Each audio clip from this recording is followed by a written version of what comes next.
Guten Morgen, Brazilian! Estamos aqui de volta. Eu sou Flávio Morgenstern e você não é.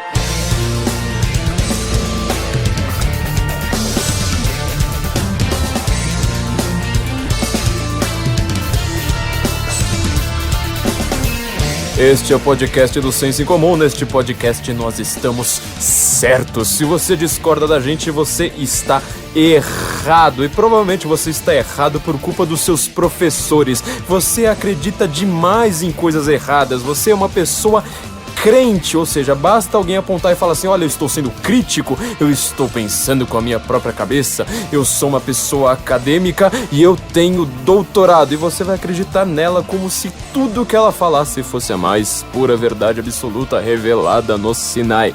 Este é um podcast que vai mostrar todos os erros que você vai cometer na academia. Este episódio vai ser quase como uma bula de como sobreviver à faculdade sem virar um idiota. Eu sei que é muito difícil isso, quase ninguém consegue. É uma prova de fogo absoluta. É como você passar da vida só jogando a fase da água do Super Mario. É muito difícil, ninguém consegue fazer uma coisa como essa, a não ser quem concorda com a gente. Óbvio, quem concorda com a gente está certo, quem concorda com o professor está absolutamente errado.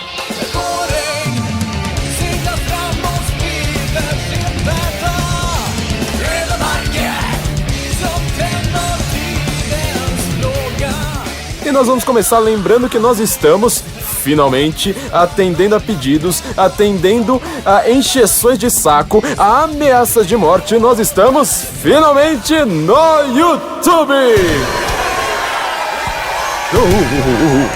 Estamos no YouTube. Agora nós temos nosso canal de vídeo também, além aqui do Guten Morgen. Você vai ter drops no meio da semana também. O nosso primeiro ficou bem longo, nem merece ainda ser chamado de drop, mas a gente precisava estrear em grande estilo. Não dá pra você estrear com 10 minutos.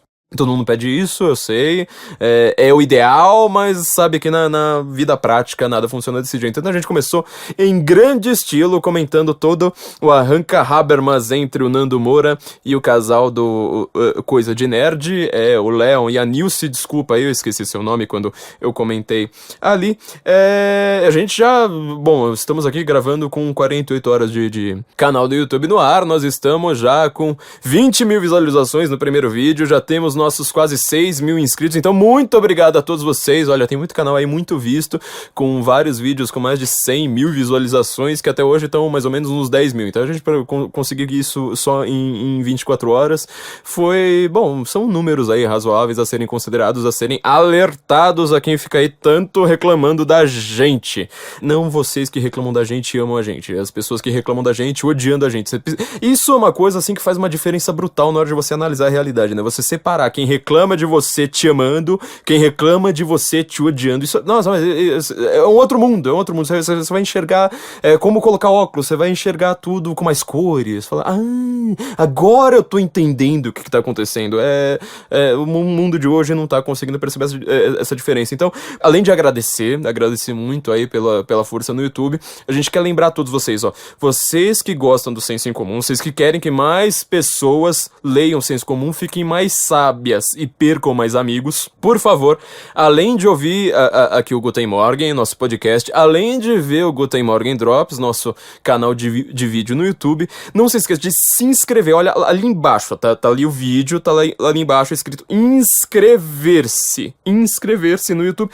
Você precisa fazer isso e dá um joinha pra gente, assim, fala assim, olha, eu gostei, eu tô realmente mais sábio, eu já tô sendo apagado da lista de amigos do Facebook dos meus amigos, tem mais gente me odiando, muito obrigado por isso, olha, vocês fizeram um bem enorme pra minha vida, agora eu tô com muito menos amigos, por favor, continuem com esse trabalho, dê um joinha, deixa seu comentário ali no YouTube, e se inscrevam no canal, se inscreva que isso aí faz toda a diferença pra gente, assim, uma coisa que, você não tem como comprar seguidores, entendeu? Mesmo que a gente tivesse se nós fôssemos uma empresa milionária com um departamento de marketing enorme, nós não conseguiríamos fazer isso, as pessoas, a gente depende das pessoas, isso aí é a melhor propaganda que a internet internet, a gente já comentou isso em alguns episódios pra trás, a melhor propaganda que a internet fez pra gente é que justamente agora você não depende mais de um mediador. Agora as pessoas simplesmente entram lá num aplicativo qualquer, seja lá, sei lá, na App Store ou em qualquer coisa, e elas dão nota. As próprias pessoas dão nota e você vai ver se o aplicativo é bom ou não pela opinião das próprias pessoas. Todas as grandes coisas, todos os grandes aplicativos, eles funcionam hoje por isso, né? Yelp, TripAdvisor, você pode reparar, eles são confiáveis, mais confiáveis do que os métodos antigos de você abrir uma revista e ver assim, essa revista tá dizendo que esse restaurante é bom, então ele é bom. Não, o TripAdvisor, o Yelp, eles valem mais justamente porque é a opinião das próprias pessoas. Então, se você quiser dar uma força pra gente já de cara, essa força é simplíssima, mas a gente depende de você, não dá pra gente fazer sozinho, não dá pra gente pagar alguém pra fazer isso, mesmo se a gente tivesse um puta departamento de marketing. Vamos lá, se inscrevam, tire 5 minutos do seu dia hoje, na hora que terminar esse podcast, ou se você não estiver lavando a louça, nem no trânsito, nem na academia, nem matriculando a negada na natação, você tire 5 minutos do seu dia e fala assim, olha, quais são as coisas que eu quero que cresçam, que mais pessoas vejam. Vamos lá, dá uma curtida, deixa um comentário positivo em tudo. O nosso canal do YouTube depende disso. A segunda comemoração. Tem mais comemoração? Isso, muito obrigado. A segunda comemoração também é que nós, no nosso último episódio aqui do Guten Morgen aqui do podcast, falando lá da confusão de conceitos políticos, ou seja, a gente tá usando conceitos políticos que eles não estão mais refletindo a realidade, ou a forma como nós usamos esses conceitos não reflete mais, e isso gera uma violência política brutal, como aconteceu em Charlottesville. Nós, nesse último episódio, nós conseguimos ficar em 6º lugar na iTunes. Sexto. A gente já conseguiu uma posição melhor, né, mas já pelo menos voltamos ao 6º. Sabe por quê? É meio vergonhoso confessar isso, vou confessar uma coisa extremamente vergonhosa, mas eu tava sempre pedindo pra vocês, assinem o canal. Continuem assinando o canal, é a mesma coisa que se inscrever, né? Vai lá na iTunes, não precisa de nada da Apple, pode baixar o aplicativo iTunes ali pra Windows e simplesmente digitar assinar, pronto. Mas eu percebi também, fui descobrir isso, que a gente depende de estrelinhas, ou seja, a gente sobe na classificação quando vocês dão estrelinhas, assim, ó, classificar como bom, 5 estrelas, aí a gente sobe. Eu pedi isso nesse último episódio, quer dizer, eu tava episódios aí, uns 40 episódios, sem pedir isso. Eu pedi isso num único episódio, que nem foi assim, sei lá, o nosso podcast mais ouvido de todos, a gente foi pra 6º. Você imagina se eu tivesse pedido isso, por exemplo, naquela época lá, do episódio de nazismo, das entrevistas que eu fiz, do George Soros, imagina. Então, quer dizer, pra gente tá com uma divulgação enorme, assim, da própria Apple, sabe, do próprio iTunes, do próprio, sei lá, do aplicativo de podcast que você quer ouvir, a gente se fia bastante pela Apple, porque ela é o principal, pela iTunes. Dá uma classificada, fala assim, olha, eu quero que isso aqui cresça, eu quero que mais gente ouça isso, eu quero que esse tal de Flávio Morgenstern, que ele está certo, eu quero que mais gente ouça que ele está certo e mais gente perca amigos. Então eu quero... Chega lá, é um cliquezinho, ó, 5 estrelas. Pronto. Olha, isso aí faz uma diferença brutal pra gente. Eu sei que pra você é um clique, mas pra gente faz uma diferença brutal. E vão lá no YouTube, vejam lá os nossos comentários agora semanais, né? A gente não pode ficar comentando tudo via podcast, aqui é a Panela Produtora, esse estúdio que tanto me aguenta, me tolera. Bom, eu gostaria, sabe, de poder estar aqui fazendo podcast todo dia, mas por enquanto a gente não pode, então vamos fazer nosso canal de vídeo. Esse canal, ele tá sendo feito pela peer.ws. Vocês têm uns endereços maravilhosos, né? pané.lá e peer.ws. Não tem não tem nada, são uns endereços maravilhosos. A agência Peer lá do Rio Grande do Sul, do meu amigo Gustavo Finger. Você já entrou no Senso em Comum? Já viu aquele design maravilhoso que a gente tem? É do Gustavo. Ele conversou bastante comigo, né? A gente tinha pensado bastante nisso. Estamos ainda tentando resolver algumas coisas que a gente ainda não conseguiu resolver. Eu falei, olha, a gente tá com muitos atrasos no nosso site, mas vocês estão vendo as novidades, né? Eu não fazia ideia do tamanho de um vídeo que é. Eu achava que um vídeo era tipo, faz um vídeo assim, igual que você faz uma ligação, sabe, no FaceTime. Pronto, tá ali, pronto, tá o vídeo no ar. Eu já tinha feito Hangout, por exemplo, pra mim era questão de segundos ali, pronto, tá o vídeo no ar. Gente, um vídeo de 10 minutos tem mais de 1 giga. Você fica lá, tipo, horas e horas, a internet cai, eu tô aprendendo uma logística completamente nova, vocês não fazem fazem ideia do estresse que é isso. Vocês não fazem ideia do estresse. Obviamente eu não tô reclamando, eu poderia estar trabalhando só a solto como pedreiro. É um trabalho muito gratificante, muito legal e muito fácil, vamos dizer assim, né? Eu não tenho que fazer nada, eu tenho que ficar lendo livros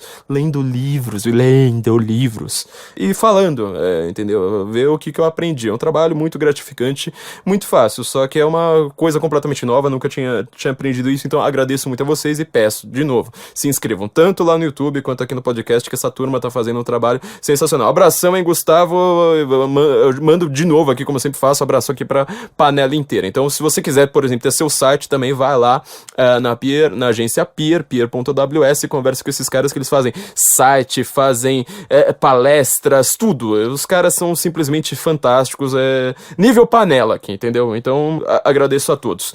Bom, vamos voltar aqui ao nosso tema principal. Essas últimas semanas foram semanas de treta, foram semanas assim que não acabaram. Aconteceu muita coisa e a gente vai ter que ficar comentando isso ainda por um bom tempo, ou seja, eu acho que nos próximos tempos, nos próximos meses, talvez, até nos próximos anos, o que vai acontecer politicamente e geopoliticamente no mundo é derivado daquilo que nós comentamos no nosso último episódio, ou seja, uma confusão de termos. Gente falando agora de esquerda, de direita, de racismo, fazendo sempre comparações com, por exemplo, com nazismo. Por exemplo, não, né? É basicamente a única comparação que eles fazem. Tudo é comparado com o nazismo. Dá a impressão que a Segunda Guerra Mundial vai eclodir de novo.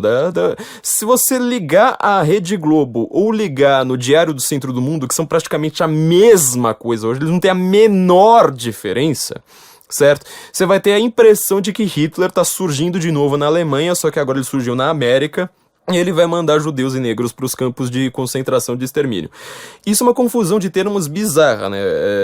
Como eu já falei no podcast a respeito do nazismo, quando você usa um termo que ele é um termo genérico ao invés de um termo específico, ou seja, lembra lá, gênero e espécie, né? O que é mais específico, o que é mais genérico. Um gênero tem várias espécies. Direita, quando você usa uma palavra como direita, que deveria abranger supostamente metade das ideologias do mundo, você tá numa complicação muito grande, porque o mundo ele é muito amplo, houve muitas correntes com muita gente fazendo diversas coisas no mundo que não tem nada a ver uma com a outra e estão todas ali dentro do termo direita, o mesmo com esquerda. E quando você vai chamar, por exemplo, um fenômeno como nazismo de direita, é meu desafio que eu tô fazendo há meses aqui. Eu fui uma das primeiras pessoas a falar isso naquele podcast gigante sobre nazismo de 2 horas.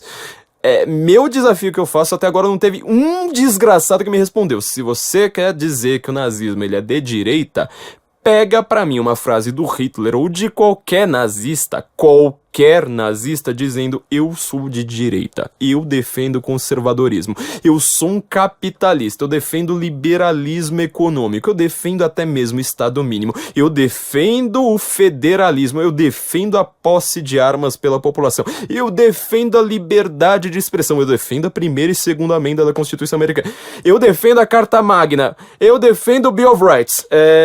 Você viu que não é assim?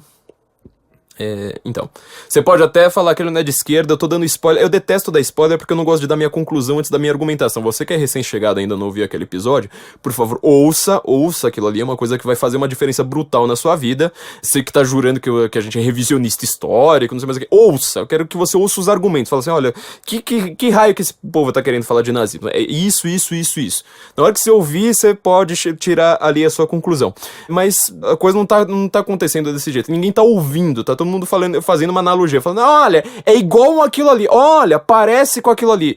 Isso não é uma definição, isso é uma comparação. Comparação e definição são coisas opostas. Quando eu comparo uma coisa com outra, são 2 elementos, eu tô simplesmente tentando forçar, muitas vezes, forçar um certo parentesco, uma certa filiação, uma semelhança, uma aparência externa que não condiz com a realidade. Eu posso parecer externamente com um cara que ele não concorde em nada comigo, certo? Aliás, tá todo mundo me chamando de Renato Russo, por favor, morram. Continuando. Quando você faz esse tipo de definição, você vê que o risco de você enganar toda uma população e você gerar uma violência, e sobretudo uma violência autofágica, no sentido de que você está defendendo algo, por exemplo, eu defendo os direitos civis dos negros, eu defendo a tolerância, eu defendo a igualdade.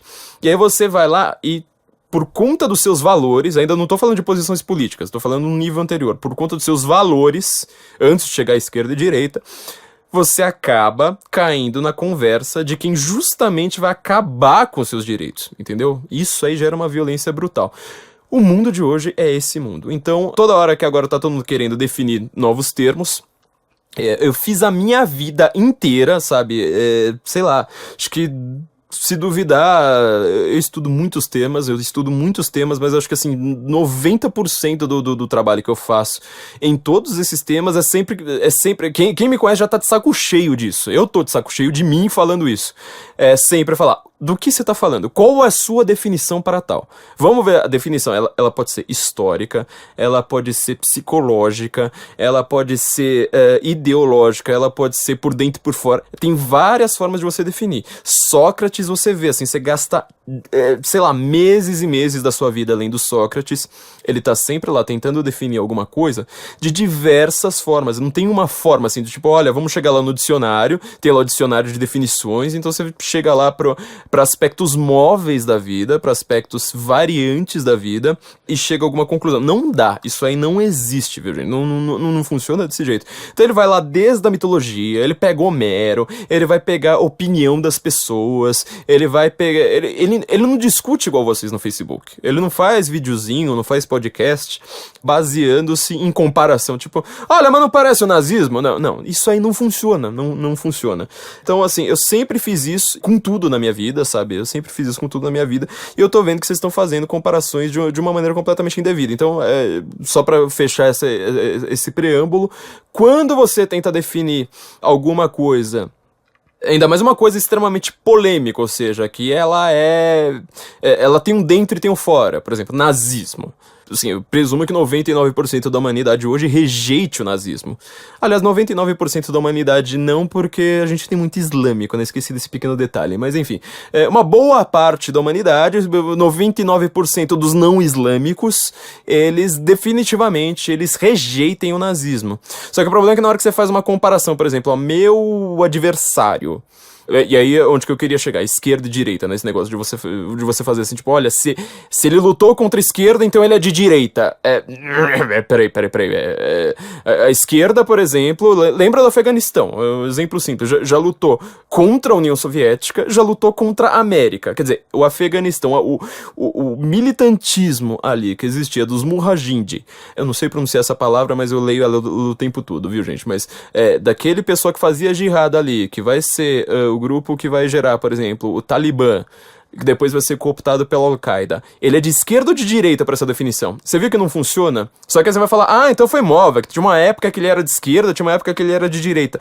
Não, ele continua a mesma coisa. Você que usa palavras que são móveis. É a sua cabeça que é móvel.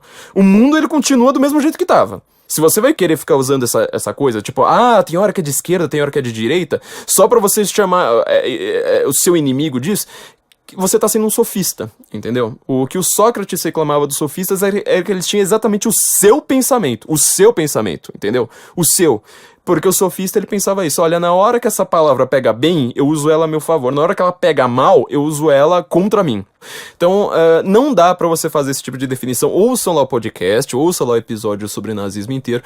Tem 2 textos, tem 3 textos, aliás, sobre nazismo só no último mês no Senso em Comum.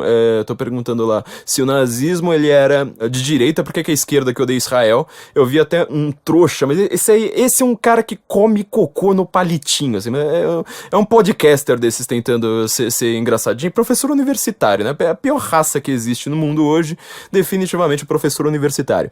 Que ele vai lá, ele não tem coragem de me citar, mas ele cita assim o título só, fala, nossa, olha a pachorra desse cara, não sei mais o que, mas ele não pega uma linha pra ler e fala assim, olha, isso aqui tá errado. Ele não teve coragem.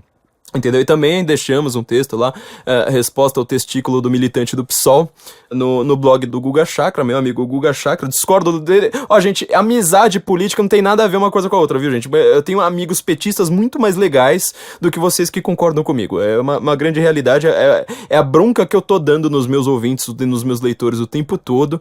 Sejam mais legais. Eu gosto que vocês estejam certos como eu, mas também sejam legais como eu. Não dá pra vocês serem bonitos como eu, mas pelo menos sejam legais como eu.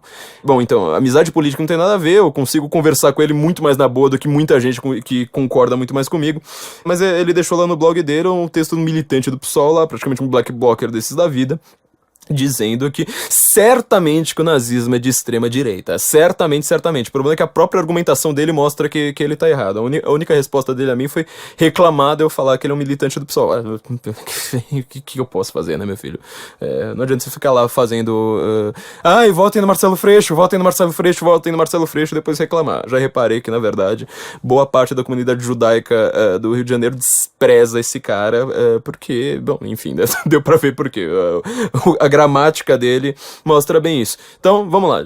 Completando, não fuja dessa definição analógica, vá pra definição de fato. Ou seja, vá lá igual o Sócrates, aprenda, ela pega qualquer diálogo do Sócrates. Quero aprender poesia. Pega o Ion, pega o Fedro, pega o Fedon, pega qualquer um, pega o Protágoras. Aprenda, tipo, faça como Sócrates, comece a imitar. Comece a imitar o Sócrates. Mas é assim. Se é assim, por que não daquela forma? Seja socrático. A grande dica que eu dou pra vocês: não caiam em gente querendo fazer analogia histórica da vida. Bom, onde isso descamba? A gente tá vendo nos últimos tempos muita gente agora dando aquela carteirada básica falando: mas eu tenho mestrado nessa área. Mas eu tenho doutorado nessa área. Mas tem algum acadêmico que cita isso? A gente falou no episódio sobre aquecimento global, já tinha dado um preâmbulo a respeito disso, que muita gente fala, por exemplo, do consenso científico. Na academia, todo mundo concorda com isso. Portanto, a academia tá verdadeira. Portanto, isso é verdade. Porque a academia é o lugar de gente crítica. A academia se discute livremente. Ou seja, ao contrário de uma igreja evangélica neopentecostal, lá não tem um pastor dizendo: olha, leia a Bíblia porque isso aqui é a verdade, este livro é a verdade, então vocês têm que ler a Bíblia. Não, na academia você pega um livro e lê criticamente. Vocês acreditam mesmo nisso? Porque assim, tudo que eu vi na academia na minha vida, eu tô na academia, eu vejo isso aí o tempo todo, é o exato oposto. Mas assim, é o exato oposto. Eu quando conheci a Igreja Católica, eu fiquei bastante impressionado justamente por conta disso, porque as sumas medievais, você pega, por exemplo, um tratado do São Tomás de Aquino, não precisa pegar só a suma teológica dele, pode pegar lá a suma contra os gentios, pega qualquer obra ali da Idade Média, que todo mundo fala que é a Idade das Trevas. Como é que começa esse sistema? Todo mundo fala que é puramente crença, certo? Mas ninguém leu, assim. Se você perguntar o nome de um livro do São Tomás de Aquino, se você perguntar São Tomás de Aquino ou São Agostinho que escreveu a Suma Teológica, ninguém sabe responder, ninguém. Mas pra eles era tudo crença, tudo bobagem. Como é que começa? Você acha que começa assim, tipo, olha, honrai a Deus, Deus é verdade, então, portanto, vamos ver o que a gente tem aqui pra defender a verdade pura e mandar todo mundo pra fogueira. Você acha que é assim? O problema maior é o seguinte: o Agostinho, sobretudo São Tomás de Aquino, um da patrística, outro da pessoal da patrística, o pessoal da escolástica, eles fazem um modelo, um estilo literário chamado Suma, fantástico, em que eles pegam os argumentos contrários a tudo que eles estão presumindo. Por exemplo, Deus existe, vamos lá. Tem algum argumento contra a existência de Deus? Tem o argumento de tal pessoa. Tem o argumento de tal outra pessoa. Tem o argumento de tal outra pessoa. Olha, tem mais aquele argumento ali. Vamos analisar esses argumentos por dentro, assim, internamente? Tá, beleza. Agora vamos analisar esses argumentos comparando outra coisa. Tá, beleza. Agora vamos analisar como é que funciona esse argumento, assim, se ele tem alguma estrutura ali. Bom, analisa daquele jeito. Daqui a pouco você vai lá, começa a misturar, e aí você vai falando, pela história, teve mais gente que disse tal coisa. Eles vão analisando tudo. Esses livros são longuíssimos. Ninguém leu. Eu sei que na academia ninguém leu. Pra depois chegar lá e falar assim: bom, agora que a gente já tem toda a estrutura do que esses caras falaram, vamos ver agora quais são os nossos argumentos. Aí começa lá, tipo, olha, se isso, então aquilo. E tal, assim, são pessoas que entendem de uma lógica de uma retórica, de uma dialética, de uma maneira que, assim, quase ninguém na humanidade consegue fazer isso. Eu acho que quem chega mais perto disso é o Peter Crift, eu acho que é o nome dele, teólogo americano, que ele faz isso. Ele tem vários livros, né? Sócrates encontra Maquiavel, Sócrates encontra Marx, Sócrates encontra não sei quem. É um estilo literário meio paródia, assim, meio satírico. Mas apesar de ser sátira, ele tá imitando justamente esse estilo socrático. O socrático, quem mais faz é Santo Agostinho, mas São Tomás de Aquino ele também vai pegar isso mais pela via aristotélica.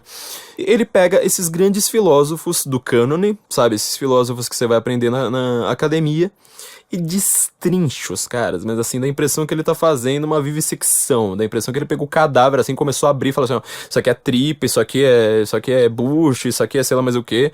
É uma coisa maravilhosa, e é engraçado, a melhor parte é isso. Então, pra começar, a gente realmente chegou lá na academia, você já viu algum professor seu chegando lá e falando assim, olha, vamos ler Hobbes hoje vamos ler Leviatã. Quais são os erros desse livro? Você já viu algum professor fazer isso? Porque eu nunca vi.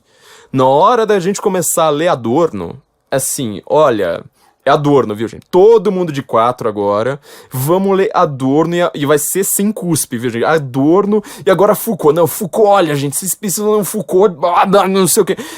Você sai de uma academia de humanas achando que o mundo foi inventado mais ou menos ali em 1919. É fato, assim.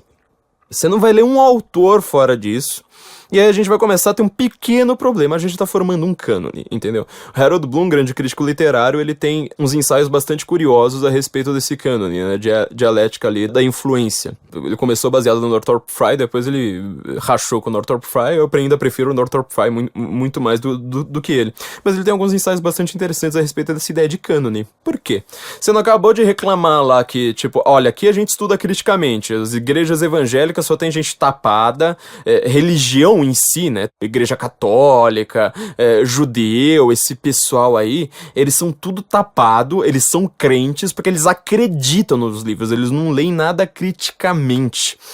Você já leu algum teólogo na sua vida? Já leu assim, algum Karl Marx, Hans Urs von Balthasar? Não, isso aí eu aposto que não, né? Mas enfim, peraí, você acabou de reclamar disso e você criou um cânone.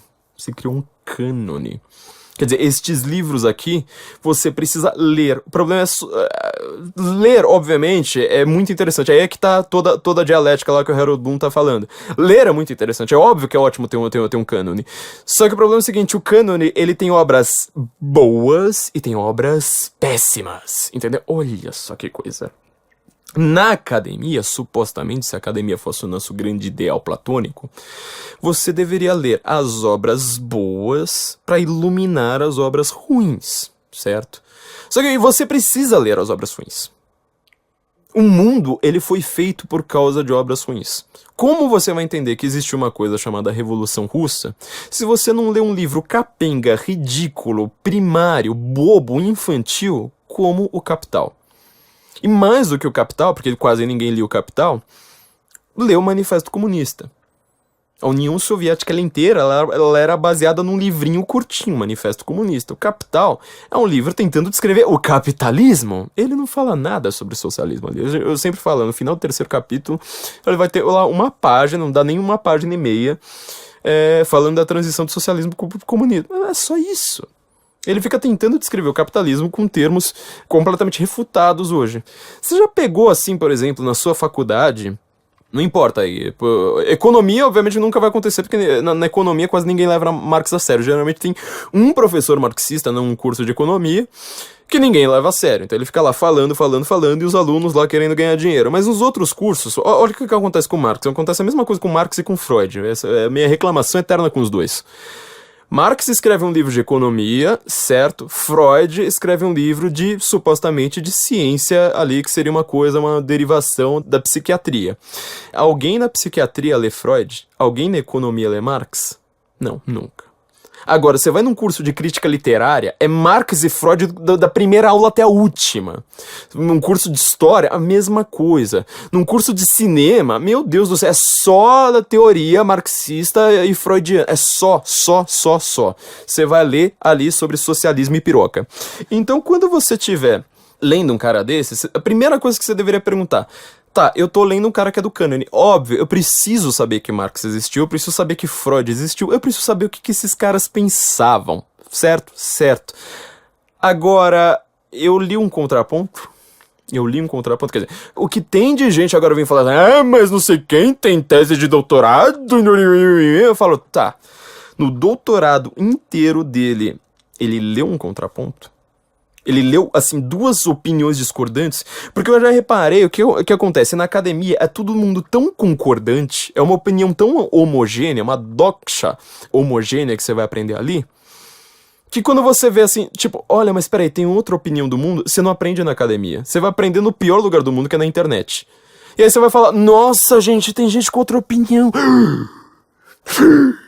Meu Deus do céu, é que esse cara não foi na mesma faculdade que eu. Ele não sabe. Não, ele precisa conversar com o meu professor, porque meu professor tem uma tese de doutorado nisso. Então, assim, na hora que ele conhecer o que eu conheço, ele vai ter a minha opinião, porque a minha opinião eu peguei pronta do meu professor. E sabe por que a minha opinião é boa, porque eu peguei pronta do meu professor? Porque o meu professor é uma pessoa tão estudada que ele pegou a opinião pronta do professor dele. Então, eu preciso agora me formar e me tornar um professor universitário para eu fazer alunos que tenham a minha mesma opinião do avô do meu professor. Aí sim a gente vai ter um pensamento crítico. Olha só, sabe o que vai ser melhor? A gente vai ter o consenso científico, ao contrário dessas pessoas da doxa, dessa opinião barata, ridícula e fraca da internet. O único problema é o seguinte, meu amigo, a internet tá melhor que você. Você tá aprendendo mais no Facebook do que na faculdade. Você imagina o quão desgraçado você não tá sabendo, porque no Facebook a gente já não aprende nada? Entendeu? A situação acadêmica, então, é completamente... Enfim. Então, primeiro, vamos lá. Isso já é um alerta pra você. Você que acabou de entrar numa faculdade, depois eu ainda vou fazer um podcast em fevereiro, provavelmente, assim, na época que tá todo mundo, sabe, acabou de passar no vestibular, só pra quem vai entrar na faculdade, só pro cara conseguir sobreviver a uma faculdade sem mostrar os peitos, sem pintar o sovaco de roxo. Mas, isso aí já é o primeiro alerta. Agora uma pergunta. Você já leu alguma tese de doutorado? Não, você já leu? Assim, mas não sei quem tem uma tese de doutorado, não sei mais o quê. Você já parou pra ler? Eu te falo, eu faço pesquisa pros meus livros, faço pesquisa pros meus artigos, eu faço pesquisa o tempo todo. Tem livro chato pra caramba que às vezes eu não, sei lá, termino uma palestra, a coisa mais comum do mundo. Alguém vai lá, chega lá e me pergunta: Flávio, olha, eu queria, você que tá sempre certo, quem discorda de você tá sempre errado, e eu queria então ficar certo, igual você tá, a respeito do tema X. Que você me recomenda? Se você já me fez isso no final de alguma palestra, você vai ver que a resposta, muitas vezes, assim, eu te dou, sei lá, uns 70% de chance, pelo menos, da minha resposta ter sido assim: olha, tem um livro tal, só que eu nunca citei porque esse livro é muito chato. Eu sempre prefiro ler um livro mais agradável, porque uma tese de doutorado, uma dissertação de mestrado, uma monografia, então alguém leu monografia? Eu vou te fazer uma pergunta muito, muito honesta. Seja honesto com você mesma, e você que discorda de mim, você que está ouvindo isso escondido no banheiro pra ninguém ver que você, na verdade, no final das contas, já ouviu meia hora porque você tá concordando comigo. Sua mãe leu sua monografia? Seu melhor amigo, assim, tipo, ele leu, tipo, ele foi lá, abriu, falou assim: olha, o título é tal, a professora é tal, tá na faculdade e tal, agradecimentos. Olha, meu nome tá aqui, pronto, o cara fechou e falou: bem, agora pega a tua monografia e senta no banquinho. Alguém leu? Porque como isso aí, muita gente tá confundindo com conhecimento. O problema é o seguinte, isso é um documento. Isso aí tá tentando provar alguma coisa, só que você tá provando o conhecimento que você tem de fato porque você leu. Tudo que você tá me fazendo numa monografia é falar assim: olha, eu cheguei pro meu professor, por exemplo, eu tenho um tema, eu quero falar sobre literatura francesa do século XVIII. Aí o professor fala: tá, então beleza. Então você vai ler esse livro. Tá? Então você vai lá, chega uma tese aqui não no sentido de mestrado, né? De doutorado. Você vai chegar uma tese aqui e defender ela com esses livros. Aí você vai lá, faz uma espécie de resumão dos livros e vai argumentar. Pronto, faz um texto. Sabe por que eu li muito isso? Porque eu era revisor, eu trabalhei muito tempo como revisor, colocar em norma BNT, não sei mais o que. O que tem... Sério, eu passei anos revisando a monografia. Eu acho que só o pessoal do direito tem tese, que tem monografia, dissertação, etc., que é lida. Acho que só. Porque, meu, você ia ver as teses de história. Sério, é uma coisa assim pra dar risada. Assim, tipo, ó, você precisa apresentar um documento pro seu professor. Você não tem muita gramática, deixa aqui, eu coloco acerto sua gramática, coloco em normas da BNT, é isso aí, filho. Eu acho que eu sei as normas da BNT hoje, assim, tudo de cabeça, porque eu passei anos trabalhando com isso. Só que, cara, ninguém lê isso. Ninguém lê. Não adianta você falar, mas o cara leu. Ele leu o que o professor dele mandou. Você já chegou agora com uma tese, já que você quer falar de leitura, de pensamento crítico, de cotejamento. Cotejar não é comparar, gente. Cotejar é outra coisa. Cotejar é você justamente colocar as coisas em perspectiva. Tipo, este autor aqui diz uma coisa, aquele autor diz outra. Vamos ver aqui que argumento vence. Vamos ver quem tem mais peso. Não é peso do tipo, quantas pessoas acreditaram mais nesse autor. Porque, como a gente tá vendo, se acredita em autor na academia, todo mundo já leu Eric Hobsbawm, meu filho. Não adianta você me falar de história, ficar todo historiador que veio me citar, querer me refutar, falar assim, ai, mas o Eric Hobsbawm. Ai, mas o Eric Hobsbawm. Ai, o Eric Hobsbawm. Todo mundo leu esse cara. Porque todo mundo na academia cita ele. Você cria um cânone. E como ele é citado, você precisa citar também. Você precisa. É uma espécie de desejo mimético, né? A teoria do René Girard. Se tá todo mundo desejando uma coisa, você precisa desejar junto. Toda propaganda no mundo funciona desse jeito. E toda propaganda política no mundo funciona desse jeito. Portanto, toda a política do mundo segue exatamente essa mesma regra.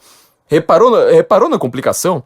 Você tá falando assim, olha, eu como um acadêmico estou acima dessa política mundana. Eu não caio nessa conversinha mundana da política e do dia a dia. Essa política ruim, ela foi feita por gente igual você, não foi feita pelo povão, meu filho. Você entendeu o problema? Desde pelo menos, na verdade foi muito antes, mas assim, num contexto nacional, desde pelo menos a Revolução Francesa, o mundo ele é governado por intelectuais. Quando você tá na academia, você tá justamente ditando os rumos das coisas, você tá seguindo as regras de tudo. Então assim, em primeiro lugar, você nunca leu uma tese. Uma tese, ela é um recorte da realidade, certo? Toda a tese que eu vi, ela tinha um tema. Por exemplo, eu lembro de um cara, eu esqueci o nome dele agora, queria até lembrar o nome dele. Se você é um hater meu no Twitter, caso não seja você, por favor, ache o outro hater meu no Twitter, porque era um... Puta, esqueci o nome do cara, mas enfim. Ele vinha o tempo todo querendo me refutar. Eu escrevia algum artigo, ele ia lá, me refutava, queria citar autor, e não sei mais o que. Eu vou lá e falo assim, olha, eu baseei nesse autor aquele. Esse autor ninguém lê na academia. Esse autor não sei mais o que. Aí ele quis dar carteirada final, assim, falando assim, porque eu falei qualquer coisa de Revolução Francesa, ele me respondeu em francês, falando, mas você leu, não sei que lá, que historiador que só tem livros em francês a respeito da Revolução Francesa. Aí eu, como eu já tava de saco cheio, fui lá e respondi em alemão pra ele, falando, olha, qualquer idiota fala francês em 6 meses de estudo, eu gosto de falar uma língua macha. Bom, o cara nunca mais me falou nada em francês. Mas ele, por exemplo, deu essa carteirada. Eu sou historiador e o período que eu estudo é a Revolução Francesa. Já me bateu um estalo, mas peraí. O período que você estuda é a Revolução Francesa. O período que você estuda é a Revolução Francesa. O período que ele estuda é a Revolução Francesa. Tá, mas peraí, se o período que você estuda é a Revolução Francesa, eu tava falando que aquilo ali começou na Revolução Francesa, não lembro qual que era o assunto. Começou na Revolução Francesa. E tá tendo reflexos, por exemplo, na Europa de hoje. O período que você estuda não é a Europa de hoje. Quer dizer, toda a sua tese foi um recorte da realidade. Fala assim, olha, eu quero estudar isso aqui. Você sabe como é que é feita uma tese, por exemplo? Isso aí é uma coisa assim, uma iniciação científica que eu iria começar a fazer, acabei largando no último momento, numa das diversas vezes que eu não aguentei a faculdade e larguei. Eu queria falar a respeito de como são orações subordinadas em latim, falando, tal verbo gera tal isso, tal verbo gera aquilo. Era uma coisa um pouquinho mais complicada que isso, só que assim, você faz um documento de 40, 60 páginas a respeito de uma coisa minúscula como essa. Será que esse tipo de oração subordinada ela funciona dessa forma? Era uma questão ali meio lógica, meio misturando lógica com retórica. Não lembro agora exatamente como é que era. Eu acabei desistindo disso. Mas você já reparou? É um recorte desse tamanho. Aí, por exemplo, na hora que tá tendo uma discussão sobre o Império Romano, eu falei, mas peraí. Eu tenho uma iniciação científica a respeito de latim, portanto, deixa comigo. Eu vou resolver. Você parou que não tem nada a ver uma coisa com a outra? Nada a ver. Você faz um puta documento desgraçado a respeito de um recorte minúsculo da realidade, certo?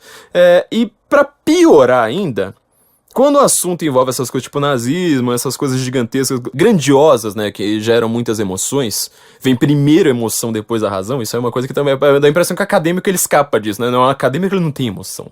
O acadêmico ele faz uma leitura fria. O acadêmico, assim, nossa, ele te vê como... Não, ele é pura abstração, sabe? Ele não tem interesses. O acadêmico é um anjo, certo? O acadêmico, olha, ele consegue estar além do bem e do mal dessas disputas mundanas e mesquinhas.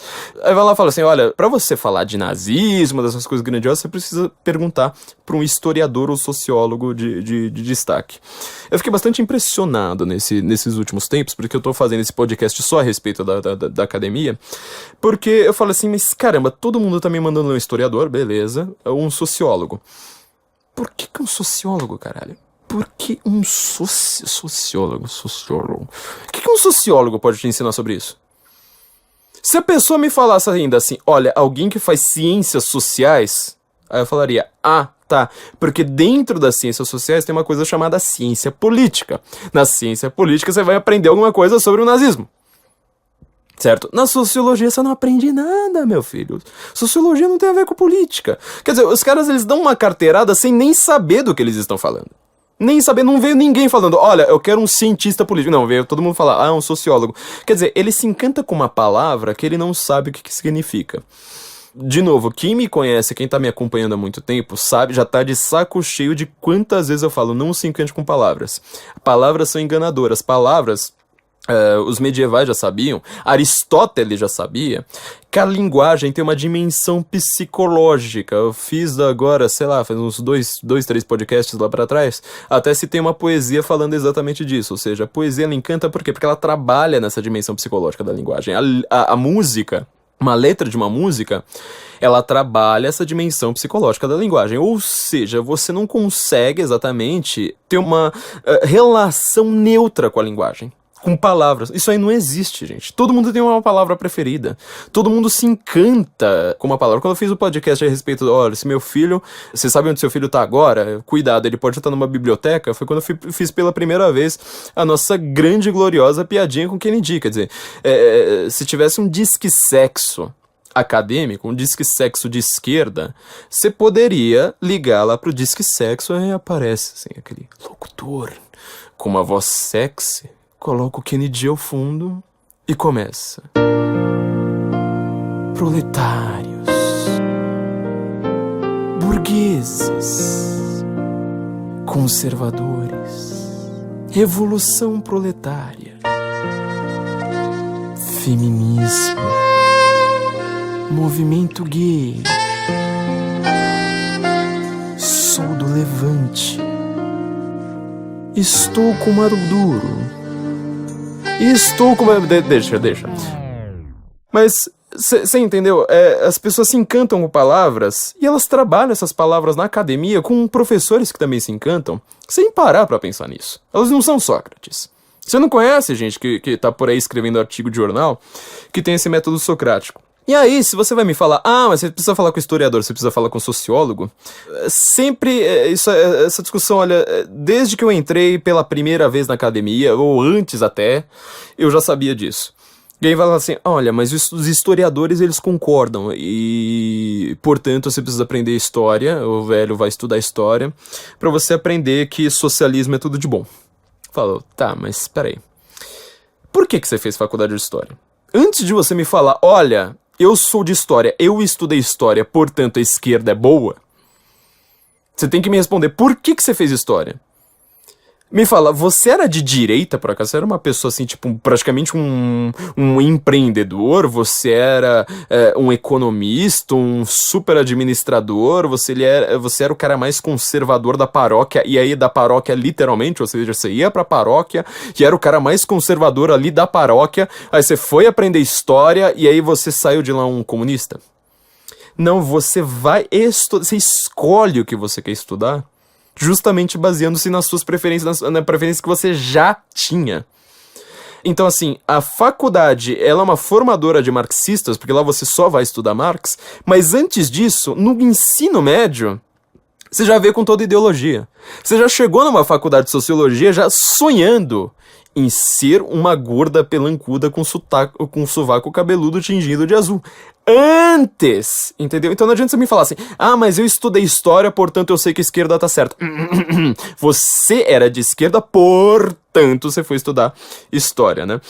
Então tá acontecendo isso que a gente chama, eu já chamei, acho que foi nesse mesmo episódio da biblioteca, eu chamei isso de refração ideológica, ou seja, você não enxerga mais a realidade, você precisa de um mediador, você lê um livro dizendo como a realidade é. O Eric Fögling reclamava muito disso, né? Falava, um filósofo, um professor de filosofia, ele estuda livros, um filósofo, ele estuda a realidade.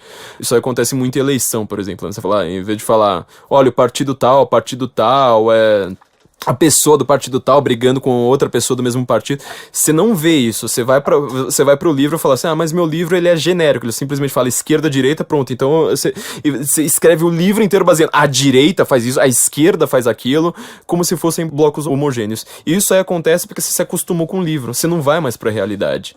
Entra lá numa convenção, isso aí qualquer partido, viu gente, em qualquer lugar do mundo, entra lá pra sua convenção do partido que você mais detesta na vida, se disfarça, vai lá, pode ser pro PT, pro PSDB, pro PP, pro sei lá o quê, pro Partido Republicano, pro Partido Democrata, você entra na convenção e fala assim, vamos ver se tá todo mundo concordando.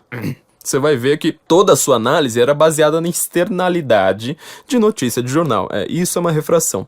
Então assim, método científico, vamos agora fazer umas palavrinhas aqui a respeito de método científico. Quando você tem o que é um método científico? A gente conhece lá, observação, poder repetir, etc, etc. Isso é um método baseado na física, certo?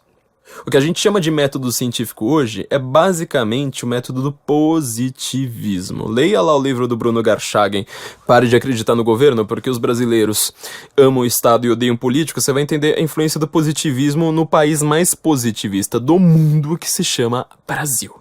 Positivismo, quem inventou o positivismo foi Auguste Comte, né? E ele que inventou a sociologia. Olha só o tamanho da encrenca. Você imagina como eu não gosto desse cara. Obviamente, quando você vai aplicar isso pra física, certo? Especificamente pra física, lembra lá, a gente já deu uma palhinha disso no episódio sobre aquecimento global. Aplicando isso exclusivamente pra física, você vai chegar a um ou outro bom resultado, porque a física ela funciona bem com reducionismo. Quer dizer, você, ao invés de olhar pra uma cadeira, você vê um monte de átomo.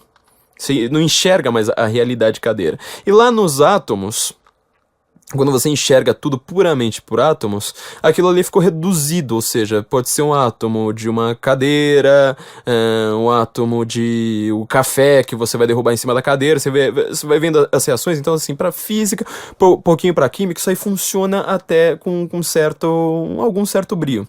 Você vai reparar que essas disciplinas antes do positivismo, muitas delas elas eram concatenadas.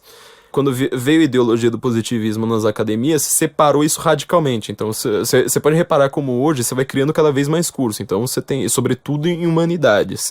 Você tem cursos hoje de puramente estudos de gênero, acho que isso ainda não chegou no Brasil, mas você tem estudos de gênero, ou seja, não basta você estudar o feminismo aplicado à crítica literária. Você vai ter que fazer uma faculdade inteira apenas de estudo de gênero. Eu não sei o que uma pessoa dessa faz na vida, além de ser uma gorda, pelancuda, com sovaco cabeludo tingido de roxo.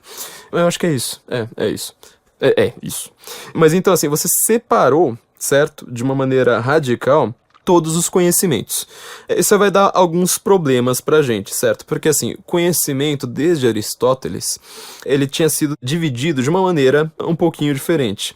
Você tinha lá, por exemplo, você vai ver na Ética Nicômaco do Aristóteles, já falei disso também em episódios pra trás, você vai ter a episteme, você vai ver a técne e você vai ver a frônese. Ou seja, você tem o conhecimento, vamos dizer assim, mas não tem nada a ver. Não confunda isso, pelo amor de Deus, com aquele negócio do Descartes.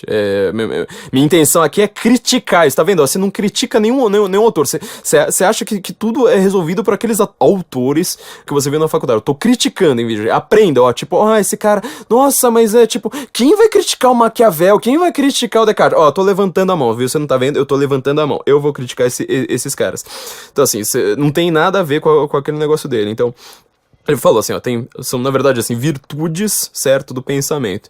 A técnica, que na verdade assim, hoje a gente traduziria mais assim, de uma certa forma como uma arte, mas também como uma técnica, ou seja, quando você tem domínio domínio a respeito de uma tecnologia, de uma técnica. Por exemplo, um piloto de caça, ele tem técnica, certo?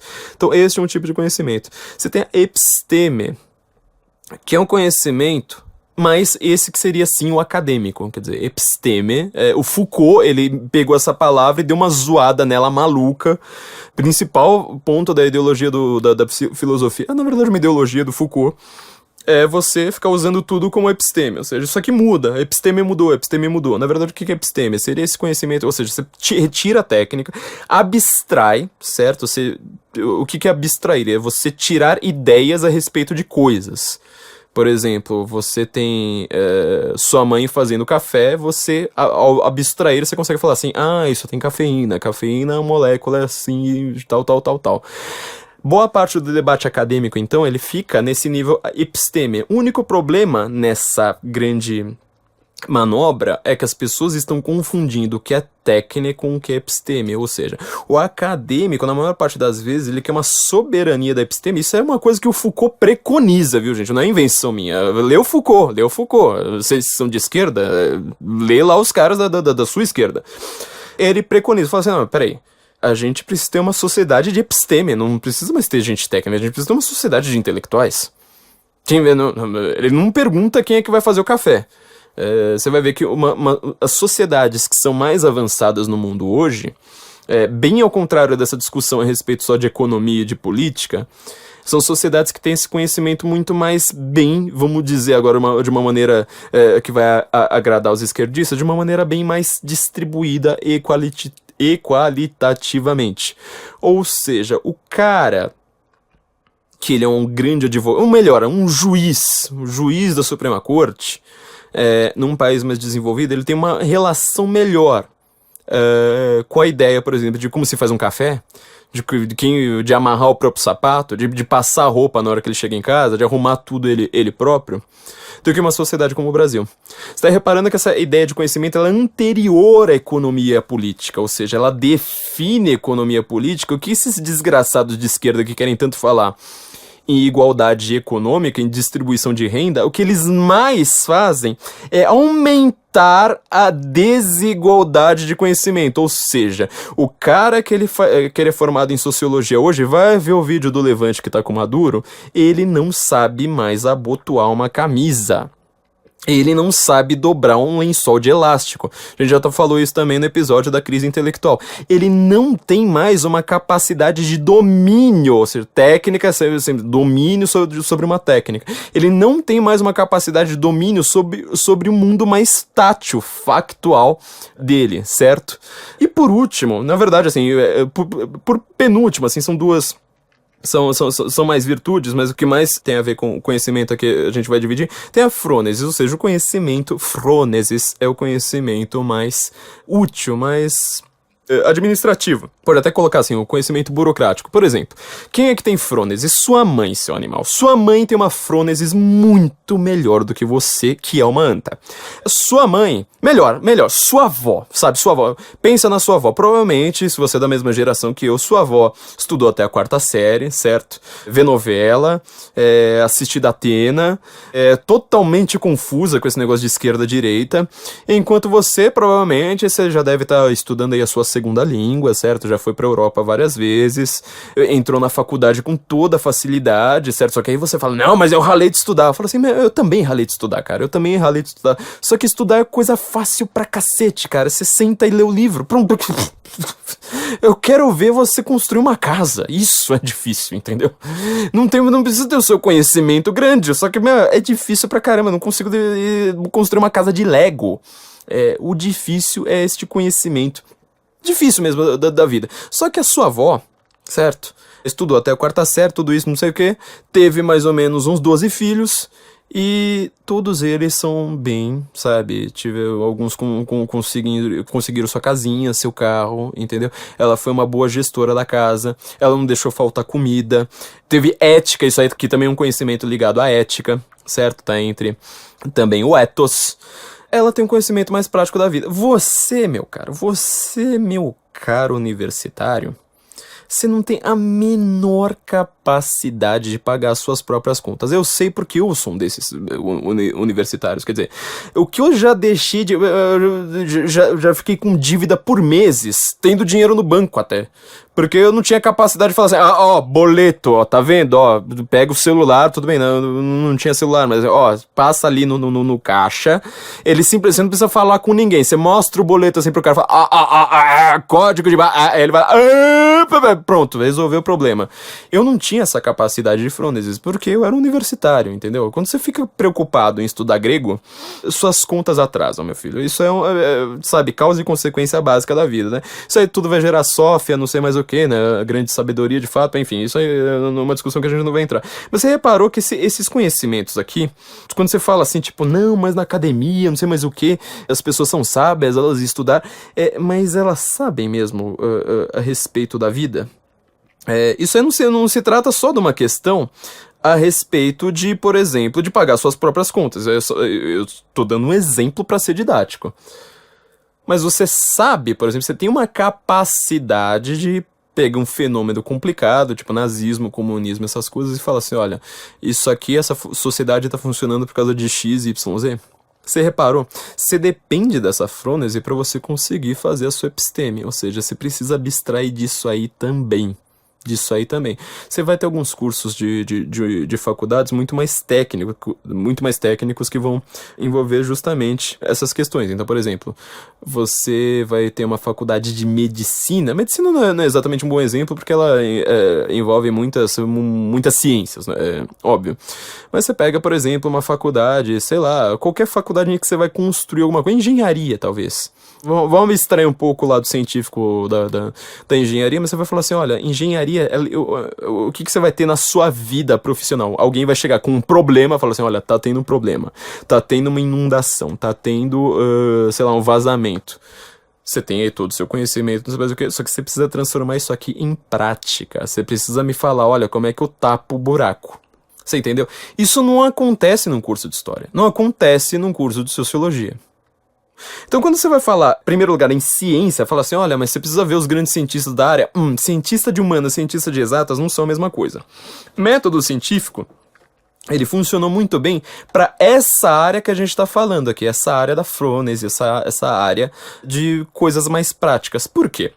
Pensa, por exemplo, no que é uma equação. Você tem lá um monte de número, não sei mais o que, aquele monte de número, tá? Você pode até ser bom em matemática, ver toda ali uma equação gigantesca, e fala, pronto, resolvi a equação. Você fala assim, tá, mas a gente tá falando aqui às vezes de átomo.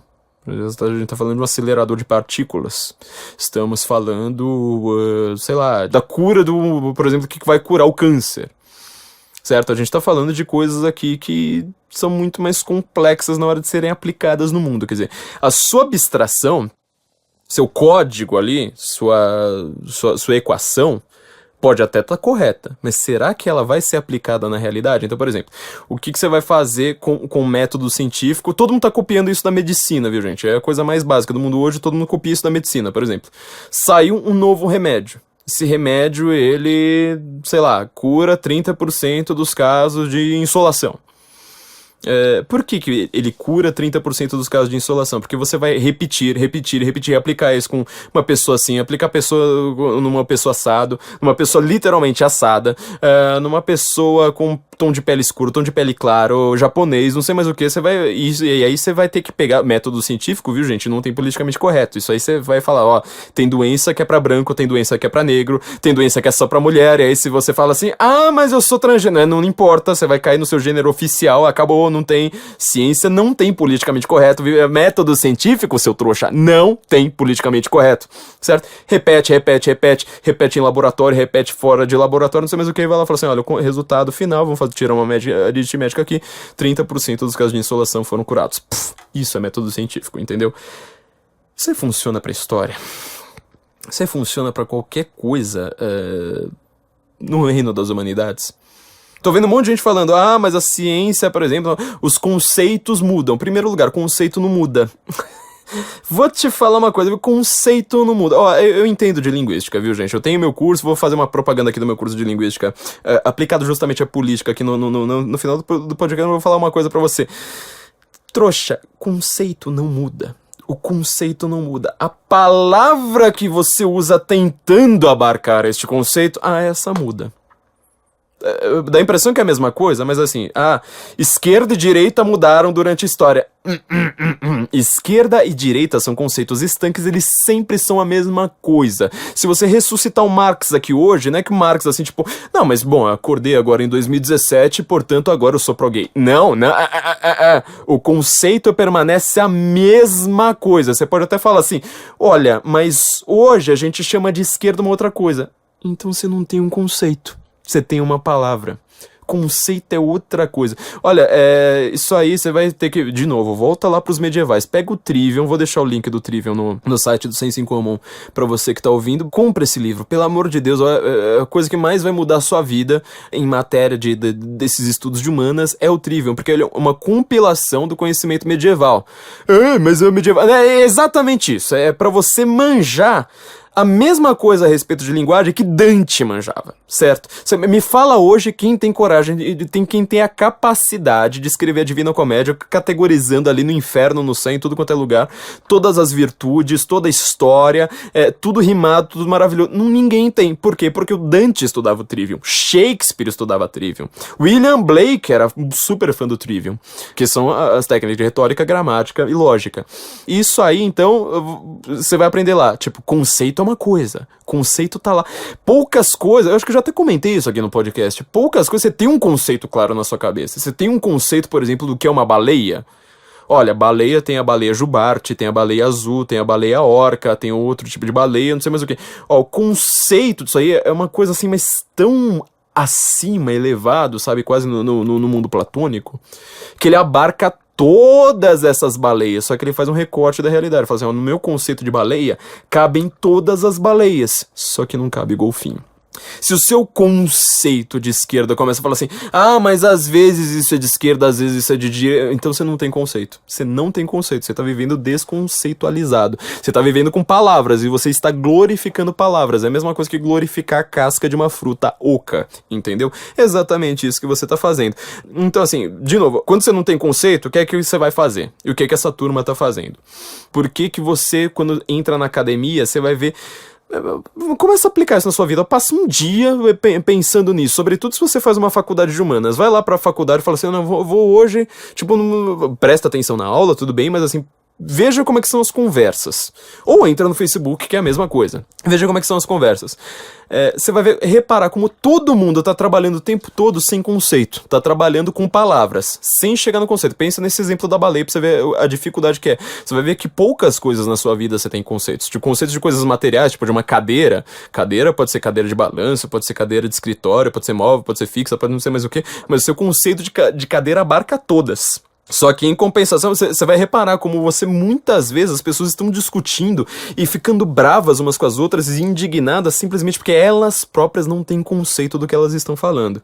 Então como é que elas fazem? Como é que essa turma aí de podcast, de videocast, até foi o que eu falei no canal no YouTube, eles estão fazendo? Bom, já que a gente não tem conceito, então a gente vai apelar pro consenso. Ou seja, mas todos os meus professores dizem que é assim. De novo, na física isso aí é ótimo. É ótimo mesmo, porque assim, se eu tenho 20 neguinhos fazendo uma equação, falando, olha, eu consegui criar um motor de avião maravilhoso aqui que ele vai funcionar à perfeição. Eu falo, tá. Mas vocês testaram? Vocês observaram? Reparou, na física isso é extremamente importante. Na história não tem como se observar a história. Na física é importante, entendeu?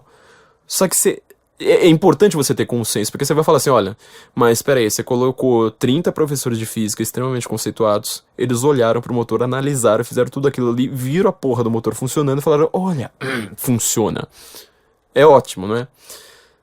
Na história não tem consenso científico, meu filho. Não tem consenso. Não adianta você falar, mas todo historiador diz. Fala, meu filho, olha, se todo historiador, por exemplo, acreditava... Vou dar um exemplo claro. Acreditava que não tinha nenhuma relação ali da filosofia grega com a Bíblia hebraica, certo? E olha que essa discussão existe, viu, gente? E olha quão longe eu tô indo. Quando você descobre que Pitágoras, ele estava no mesmo monte em que o profeta Elias se retirou, na mesma época, e ele volta com conhecimento numérico em que o número, ele representa uma entidade divina, ou seja, Pitágoras não tem nada a ver com o que você aprendeu na faculdade, não tem nada a ver com aquela equação pitagórica. E ele volta glorificando essa ideia de você mostrar, olha, o universo ele é racional, e este universo ele é logos, porque você tem uma ideia de um universo inteligível. Pega o meu podcast a respeito do como pensam os muçulmanos, você vai entender melhor isso. Você entendeu? Peraí, então quer dizer, todo o consenso histórico de 2.500 anos, todo consenso histórico, seu animal, estava errado. Você vai ter que justamente rever isso. Você sabe quantas vezes isso acontece? Quantas vezes isso acontece? Por exemplo, eu adorava estudar Egito Antigo. Na hora que descobri, isso aí foi mais ou menos no final da década de 90, eu acho, mas talvez essa pesquisa seja um pouco mais anterior. Descobriram lá aquele negócio do Akhenaton, ou seja, daquele faraó egípcio que ele falou assim, olha, agora nós vamos... Não tem mais todos os deuses, não tem mais Nefertiti, não tem mais Osíris, não tem mais nada. Agora só tem o Sol. Agora eu sou o filho do Sol, sou Akhenaton, certo? E o consenso histórico, certo? E aí são mais de 2.500 anos. Eu não tô pegando consensinho histórico desses retardados que vocês usam na internet. Consensão, ó, um super consenso. Esse é um puta consensão. Consensão, ó, grosso. Todo mundo fala assim, olha, na época do Akhenaton, então, teve o primeiro monoteísmo no mundo, a Cabala não, a maçonaria, ela fala isso, ou são os Rosa Cruz, agora eu esqueço, essas ordens são muito malucas pra mim. Mas eles falam, nós somos monoteístas, o primeiro monoteísmo é lá do Akhenaton, não sei mais o que. Isso é tudo baseado no consenso histórico. O único problema é o seguinte, estão fazendo algumas pesquisas arqueológicas no Egito hoje, descobrindo que exatamente na época do Akhenaton, exatamente naquela época, todos os deuses estavam sendo cultuados escondido. Quer dizer, aquela ali era uma questão política, só Akhenaton falava, tentou reescrever a história, todo historiador por praticamente 3.000 anos acreditou igual um pateta e agora descobriram, olha, na verdade isso era simplesmente uma coisa, tipo, tá bom, vai, fala isso aí, na hora que você morrer a gente volta a cultuar. O que aconteceu? Ele morreu, todo mundo voltou a cultuar os mesmos deuses. Você entendeu o problema do consenso histórico? Ah, mas todos os professores da academia de que dizem, você vai dizer que só você tá certo e todos eles estão errados? Sim. Bom, então você tá vendo que essa definição consensual ou analógica, fazendo analogia, ela é simplesmente tosca, simplesmente boba. Você precisa buscar a quintessência. O que o Sócrates buscou, quintessência foi uma palavra meio bizarra, porque ela foi usada na alquimia, né, buscando lá, tipo, a essência que vai transformar metais não nobres em ouro. Mas você tem que buscar justamente aquela essência fundamental, princípio supremo. Ah, mas tipo, o pessoal lá das igrejas evangélicas, eles são tudo crente e a gente é tudo crítico.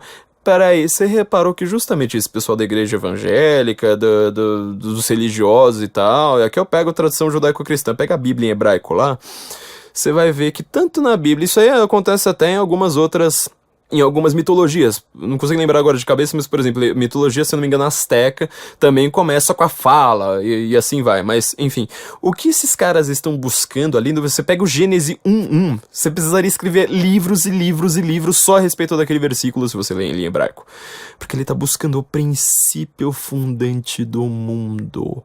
E esse princípio fundante ele vai estar em todas as coisas. Bereshit bara Elohim. Ou seja, tá tudo ali, sabe? Um princípio que sai da cabeça de Deus. Então, assim, a capacidade que você tem de estar longe da realidade é simplesmente uma coisa, vamos dizer, no mínimo dos mínimos, louca. Então, quando você me falar aí que, tipo, eu preciso. Volta lá agora, pega todo mundo que tá discutindo essas coisas na internet, revê com o que eu acabei de te falar. Eles estão falando em consenso científico? Eles estão falando, mas não sei, quem tem uma tese de doutorado? Mas isso é uma discussão que na academia não acontece. Então esse é o problema, pô. Não acontece discussão nenhuma na academia, todo mundo acredita. Todo autor do cânone fala isso. Então o autor do cânone fala aquilo. Você já viu alguém falar... Inclusive os autores swings, já viu alguém falar assim, olha, gente, na aula de hoje, a gente vai precisar comentar uma coisa que vai chocar todo mundo, mas, tipo, essa teoria do Maquiavel é uma bosta, né? Vamos agora falar... Vamos falar português, claro, né? Maquiavel, meu. Puta, Maquiavel. Quem leva uma coisa dessa a sério, né? Eu sei, todo mundo leva assim, mas... Maquiavel, gente. Maquiavel. Enfim, não dá pra você levar esse tipo de coisa a sério. Cuidado. Academia, ciência não tem nada a ver com academia. É esse o recado final que eu queria deixar. Vou citar agora aqui alguns... só pra você entender o que você aprende. Repara, eu falei tudo isso sem falar de ideologia. Certo? Escola sem partido, aquilo lá que a gente já comentou nos episódios pilotos do nosso podcast. A ideologia que estão nas academias, depois a gente falou a respeito tanto da crise intelectual quanto no episódio do seu filho na biblioteca. Isso tudo sem ideologia. Se você vai aprender tudo isso ideologicamente, certo? Você vai aprender aquela ideologia lá típica da faculdade, ou seja, você já é de esquerda pra você querer fazer história.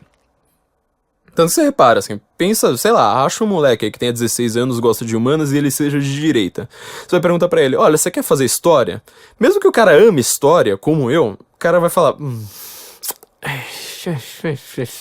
Porque ele já sabe que aquilo ali é um antro de comunista. Então assim, se você vai falar, olha, é consenso na academia, não dá pra você na frase seguinte falar, não existe doutrinação, esse pessoal fala em doutrinação, não dá. Ou você fala uma coisa, ou você fala outra, porque isso é doutrinação. Você tá eliminando toda a concorrência, falando, não, a gente só vai ler a respeito de uma coisa, a gente não vai ler mais nada sobre nada, e a gente vai viver aqui lendo nossos autores, entendeu? Vai pra uma igreja evangélica, sério, pode fazer isso. Sei lá, pega qualquer grupo de estudos, por exemplo, a respeito de cristianismo. Isso aí você escolhe a igreja, viu, gente? São raras, são poucas as igrejas que não fazem isso. Vamos falar assim, olha, será que, tipo, esses caras nunca ouviram falar de Marx, por isso que eles são cristãos? Será que eles nunca ouviram falar de Foucault?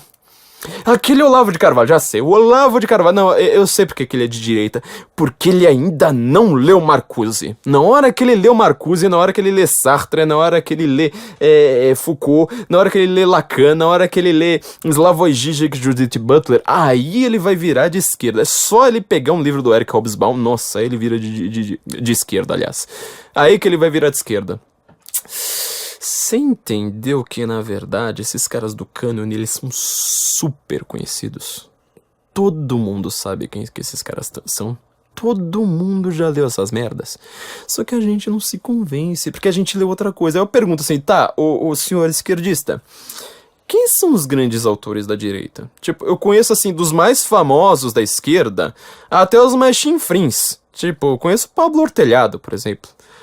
Eu conheço a Esther Solano, que a gente tava falando dela aqui no outro episódio, que ela não tem coragem de colocar meu site como fake news. Eu não entendo isso dela. Eu conheço até esses chinfrins, assim, até o Rebostelho lá. Mas você conhece, assim, os autores principais da direita? Você sabe, por exemplo, eu pergunto isso, assim, que eu sempre pergunto isso também, quem me conhece também já tá de saco cheio. Quem são os grandes nomes da direita? Pergunta pra esquerda. O cara vai falar Adam Smith. Aí eu pergunto, tá, que liberal no mundo hoje lê Adam Smith e segue o Adam Smith como princípio? Provavelmente zero. Aí, às vezes, o cara ouviu falar de escola austríaca porque todo mundo vai lá, tipo, discutindo na internet, aparece alguém lá falando assim, ó, a escola austríaca já refutou Marx. Aí o cara vai lá, digita correndo, vê assim, Instituto Mises Brasil, fala assim, tem o tal do Mises. Eu não vi um desgraçado que lê um livro do Mises pra refutar. Você precisa ler, fala assim, olha, o que esse cara tá querendo... Finja que tá se convencendo, entendeu? Você precisa pegar o princípio do cara, não adianta você pegar cada frase e falar, mas isso... mas aquilo... Não, leia o livro inteiro, sei lá, lê um capítulo inteiro, fala assim, olha... Este cara, o princípio... Seja científico, entendeu? Descreva cientificamente. Faça igual a Suma Medieval. Descreva, olha... O argumento do cara é tal. Parte daqui, chega ali. O valor que ele tá defendendo é tal. Ele é calcado em tais princípios e ele quer chegar a tal conclusão através de tal meio. Você consegue me falar isso a respeito de um cara de direita? Cita um cara aí. Eu duvido. Não tem um esquerdista no mundo que saiba um cara de direita a respeito disso. Aí ele vai lá e fala... O cara acabou de ouvir falar de Mises, tenta falar isso, fala assim, tem um tal de Mises aí, que ele parece ser meio... Aí começa umas maluquices lá, tipo, ele... Sei lá, o cara fala tudo exceto o que Mises falou. E às vezes ele vai lá e fala assim, lembrei, tem o tal do Tocqueville também, né? É isso aí, bom. Quer dizer, é isso que você sabe sobre a direita. Dois caras que eles não se juntam muito bem, eles não formam todo coerente, certo? E não significa absolutamente nada pra você definir o que é direita. Por exemplo, um grande pensador da direita, um cara que eu tô citando, meu videocast eu citei bastante ele, né, eu citei pelo menos, mostrei ali qual a crítica dele, de uma maneira extremamente simples, ali, tipo, ele fala assim, ó, tá aqui, ó, e ele diz que tal, vai lá pesquisar. É o Eric Voegelin. Tipo, o Eric Voegelin é um dos grandes nomes, ele foi extremamente influente pra direita americana.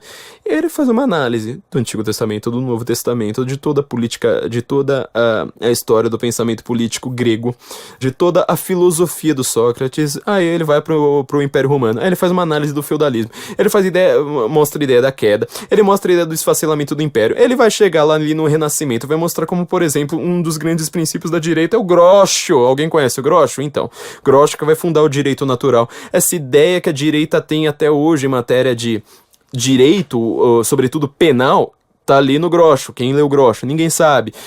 Chega ali no Renascimento. Quer dizer, o cara faz uma análise. Sério, ele lia todas as línguas antigas e modernas possíveis e concebíveis. Fez uma filosofia que, assim, você só consegue ler de joelhos. Falando, meu Deus do céu, que coisa foda, meu Deus do céu, por que ninguém lê isso? Aí fica a pergunta, realmente, por que ninguém leu isso? Isso só o Eric Voegelin. Aí você pega o René Girard também. René Girard é o cara que ele vai explicar a respeito desse pensamento, desse desejo mimético que a gente tem, ou seja, por que se tá todo mundo desejando uma coisa, a gente precisa desejar também? Por que as pessoas têm, por que o mundo teve sempre a ideia de um bode expiatório, ou seja, se existe um mal no mundo, desde a queda ali o mundo ele vive sempre à espreita do mal, você vai ter a ideia toda, em qualquer sociedade, de que há pecados, então há crimes, há erros, que eles vão além do mero erro, que eles precisam ser punidos de uma maneira praticamente metafísica. Então eles criam bodes expiatórios, criam uma cultura de sacrifício, precisa sacrificar o bode expiatório, precisa fazer sacrifícios humanos, inclusive isso tá no Antigo Testamento, ali tem algumas partes ali que tá justo. A ideia do filho de Isaac, já comentamos isso aqui, até terminamos um podcast colocando uma música do Arcade Fire a respeito desse trecho, a ideia do sacrifício de Isaac, que Deus fala, não quero que você sacrifique, eu só queria ver se você tem justamente fé em mim, é justamente para parar com essa cultura de sacrifícios humanos. Aí aparece um Deus na terra que fala assim, eu sou o próprio Deus, eu estou me sacrificando, eu estou aqui sendo crucificado pelos seus pecados, portanto agora vocês vão ter a Eucaristia, este é o pão, isto é o meu, é a minha carne, este pão é a minha carne, isso que vocês vão dar em sacrifício, quer dizer, separou de sacrificar humanos, agora foi o próprio Deus que se sacrificou, você não vai precisar mais sacrificar ninguém. Então na hora que você fala assim, mas eu sou científico, portanto eu não acredito nessas coisas, eu não acredito que eu preciso sacrificar outros seres humanos, você tá dependendo dessa cultura judaico-cristã. Isso tudo só no René Girard, viu, gente? Livros e livros e livros do René Girard a respeito disso. Aí você pega, enfim, você pega vários desses autores conservadores, você fala assim, alguém na academia, esse pessoal de esquerda que tá discutindo no Facebook, falando de nazismo, falando assim, mas eles sabem disso? Os caras que estão dando carteirada, assim, mas eu tenho mestrado, doutorado em Revolução Francesa, em teoria de jogos, não sei. Eles sabem disso? Eles sabem? Eles não fazem a menor ideia do que é a direita.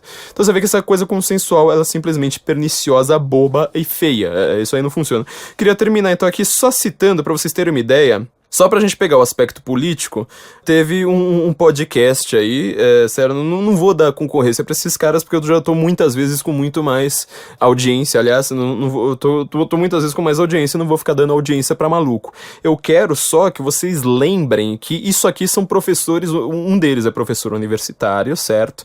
Dá uma aula de storytelling, quer dizer, não tem nada a ver, tá vendo? O cara fala assim, eu dava da carteira, eu tenho mestrado, eu tô fazendo meu doutorado, e não sei o que, ele dá aula de storytelling, quer dizer, é menos, não é que eu negue storytelling, eu acho uma coisa bastante interessante, eu tenho livros de storytelling, eu acho isso uma coisa bastante útil pra muita gente, talvez ele faça um trabalho competente nessa área do storytelling, mas ele quer dar carteirada, fala, mas eu estudo na academia, a minha professora era historiadora, tinha um outro cara que eu nem lembro mais que raio que ele e tinha um último convidado que falava assim, mas é um historiador, né, ele estuda história, defendendo comunista, óbvio, né, né? Comunista, como todo professor de história. Na hora que você vai ver o que ele é, ele dá aula pra... Ele fala assim, eu sou pedagogo, eu estudo pedagogia. E você fala, nossa, mas esse cara deve ser um pestalozzi redivivo, né? Deve ser o próprio Feuerstein que pegava crianças com síndrome de Down e colocava pra servir no exército de Israel.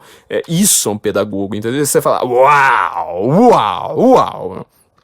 Falando em síndrome de Down, leiam lá o livro Max, que tá lá com resenha no Senso em Comum, que a gente aproveitou justamente os dois temas da semana passada, né, nazismo e crianças com síndrome de Down, porque a Islândia resolveu ser um país sem crianças com síndrome de Down, ou seja, ela aborta todas, né, lá, o livro Max é de um bebê nazista, justamente para você abolir os bebês com síndrome de Down. Isso é uma ideia dos nazistas. Quem apoia essa ideia hoje, será que é a direita? Enfim. Bom, voltando. Você vai lá e fala assim, o cara é pedagogo, não sei mais o que, né? Deve ser, tipo, super foda, não sei mais o que. O cara, ele dá aula para crianças de 8 anos. Isso aí é, tipo, isso é o acadêmico. Vamos ouvir, por exemplo, eles citaram textos do Senso em Comum, né? Falando que... Citaram só o título e tentaram refutar o título. Não tô brincando, tentaram refutar o título. Eles também fizeram isso com o livro do Anthony Sutton, que é...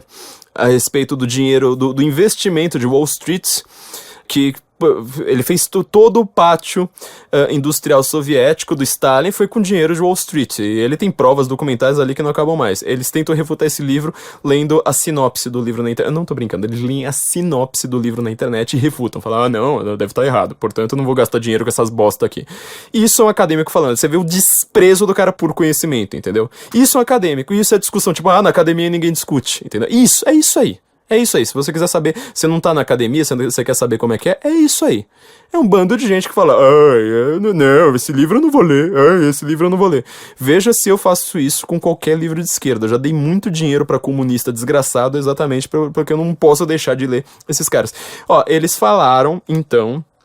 nesse podcast, a respeito assim, falando assim, mas esse pessoal aí da direita que tá falando que o nazismo, eles adoram falar assim, todo mundo que fala que o nazismo não é de direita, diz que o nazismo é de esquerda. Tem alguns aí no meio do caminho que fazem isso. Eu já falei que eu discordo dessa tese, não queria dar conclusão, eu sempre gosto de pegar trouxa achando que minha conclusão é tal, e falando bobagem, mas eu vou dar minha conclusão pra quem não viu, eu não acho que seja de esquerda, mas ele não é de direita de jeito nenhum. Ele vai falar assim, esse pessoal, eles usam um argumento assim, bobão, né? Argumento assim pra gente dar risada de que o Hitler é parecido com o Stalin.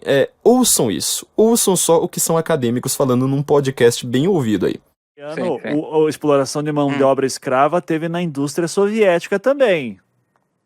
Qual? Eu tô repetindo o argumento deles, vocês que me digam. Tá. Porra, aí eu foda. 100 milhões de pessoas morreram no regime comunista, Zamiliano. Você não lê os dados? De 1991 a 2015, 230 milhões de crianças morreram, segundo os dados da ONU, de inanição no mundo. A gente deve acabar com o capitalismo amanhã ou não? Porque foram 100 milhões em 90 anos. Não, mas teve trabalho forçado na União Soviética, e teve gulag, e teve galera sendo presa e trabalhando forçadamente também. Teve perseguição, teve tudo isso. Tá, e teve campos de concentração no sentido de extermínio? Teve. Stalin matou mais que Hitler. Cadê o... Não, tendo em vista que o Stalin matou o exército alemão, né? Eu acho que ele matou mais que o Hitler mesmo. Não, depois da Segunda Guerra.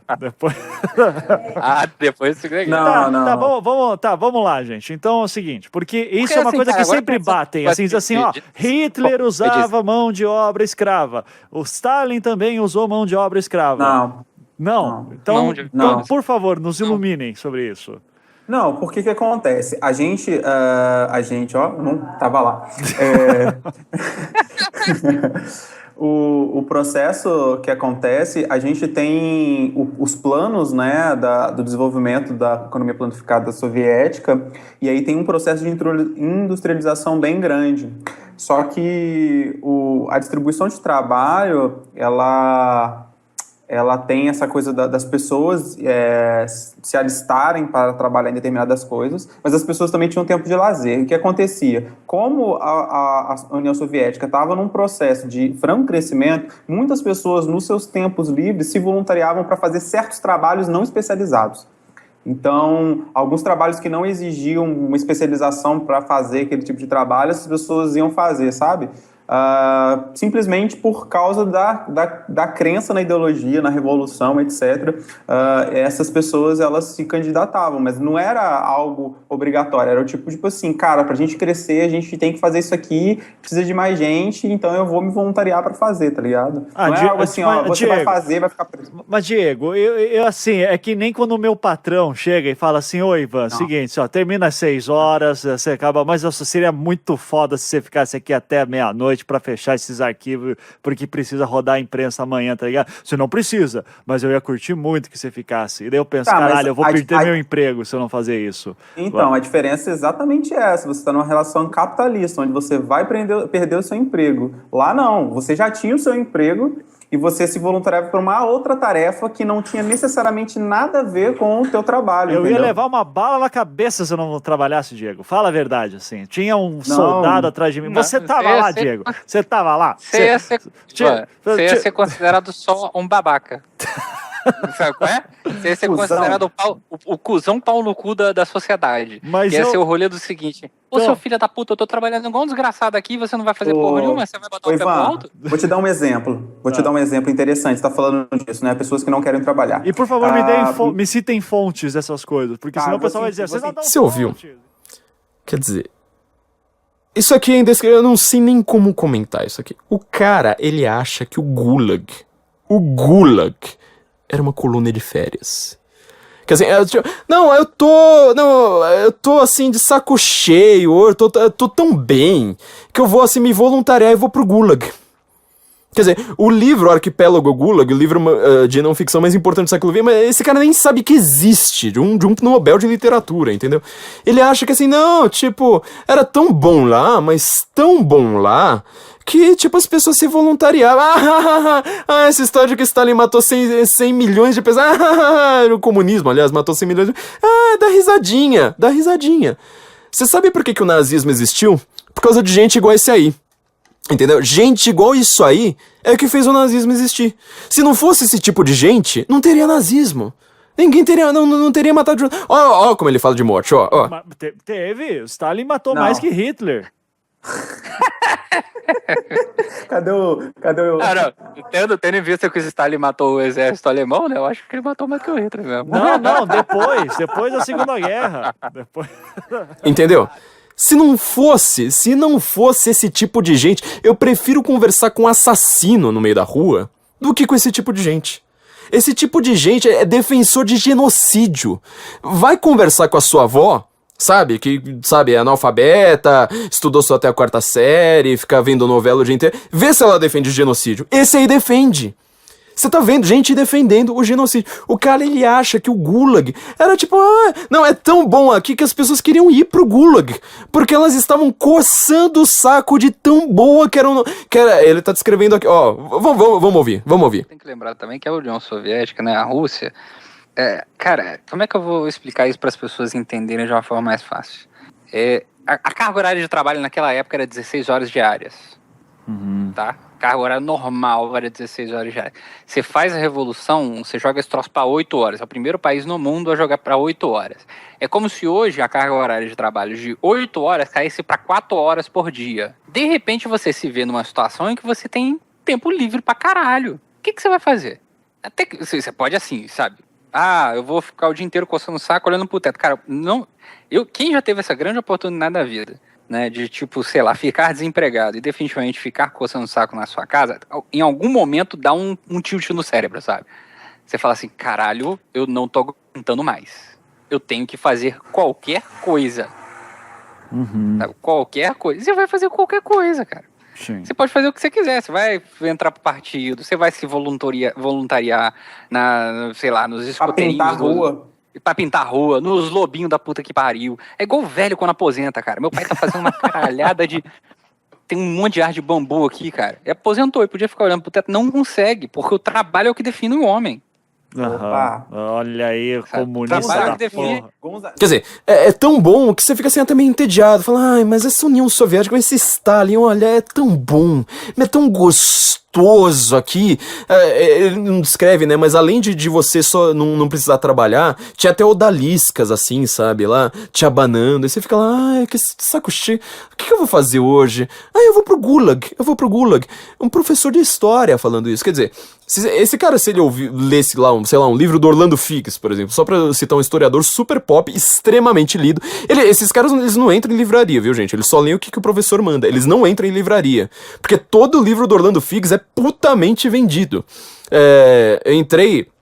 Só nas minhas últimas férias, você vai em Londres, você vai em Nova York, assim, você chega na seção de história, primeira coisa que você vê é o livro do Orlando Figes. Pega lá qualquer livro dele, os Sussurros, por exemplo, que eu citei bastante, eu fiz um longo estudo a respeito desse livro. Livro de 900 páginas, viu, bando de trouxa. Isso aqui não é livro pra criança ler, não é livro pra professorzinho de história ler. 900 páginas, o cara acompanhando famílias soviéticas ali do começo ao fim. Você vai ver, por exemplo, isso sem falar do Gulag. Não tem Gulag nesse livro. Não tem Gulag. Isso aqui é só antes. É assim. Tinha o fazendeiro, certo? Não é grande fazendeiro, são os kulaks, cuidado com a palavra kulak com K no começo, kulaks, que eram uns pequenos fazendeiros, fazendeiro assim, sei lá, tem um sítiozinho lá qualquer, e tinha do lado uma fazenda que ninguém, não era produtiva, então chegava lá os revolucionários, os bolcheviques, falavam assim, bom, agora vocês vão ter que fazer a distribuição dessa fazenda, e ele acompanhava a família, falava, a família do cara, um roubava as ovelhas dele, o outro tinha matado o filho, era uma coisa assim bem rústica mesmo. Eu falo assim, bom, agora você vai ter que juntar tudo, a sua casa, que você que foi bastante produtivo, você que cuidou da sua fazenda, aquele vizinho lá que não cuidava, agora é tudo de todo mundo. Bom, obviamente, de repente o vizinho tá descuidando mais ainda, não tem, se antes tinha comida só pra uma família, de repente não tem comida mais nem pra meia família. E são 2 famílias que precisam ser alimentadas, quer dizer, em questão de um pequeno gesto, você multiplicou, você dividiu a comida por 4, quer dizer, tinha 1/4 da comida agora ali pra todo mundo. E aí, tipo, de repente aquela casa tinha que ter metade da casa também pro vizinho. Aí, de repente, vão lá e começam a falar assim, olha, mas tá faltando grão. Tem lá os pessoal que vai confiscar grão. Tá faltando grão, então vamos pegar os seus grãos pra mandar pra cidade, óbvio, né? O trabalho assim vai ficando cada vez mais escravo. A gente manda os grãos pra cidade, olha, você tem obrigação agora de produzir não sei quantos grãos. Não importa se você vai passar fome depois que você entregar grão. O que importa é que você precisa entregar grãos pra gente. E aí fala assim, bom, agora a família do outro cara, do cara vagabundo, o cara começou a ter um monte de filho. Ele começava a levar prostituta pra casa, não sei mais o que. Falou assim, bom, agora o quarto que era da família também vai ter que ser dividido. Quer dizer, agora a família não tem mais nem quarto. Você já viu algum filme a respeito disso? A respeito da vida na União Soviética? Um documentário que seja, um documentário de Netflix que vai ser visto por no máximo 1 milhão de pessoas? Já viu? Não, né? Não. E sério, os caras estão fazendo análise baseada em filme. Eles não conseguem citar um livro. Eles fazem tudo assim baseado no imaginário de filme. Então vai lá, começa a separar... Começa a dividir até os quartos da casa. Aí tem a velhinha num canto. De repente um cara chegando com puta em casa do outro. Você já viu a respeito disso? Quer dizer, o imaginário a respeito do socialismo, o cara acha que socialismo é isso aqui, ó. Ursinhos carinhosos. 4, 3, 2, 1. Quem é que surge de algum lugar lá no céu?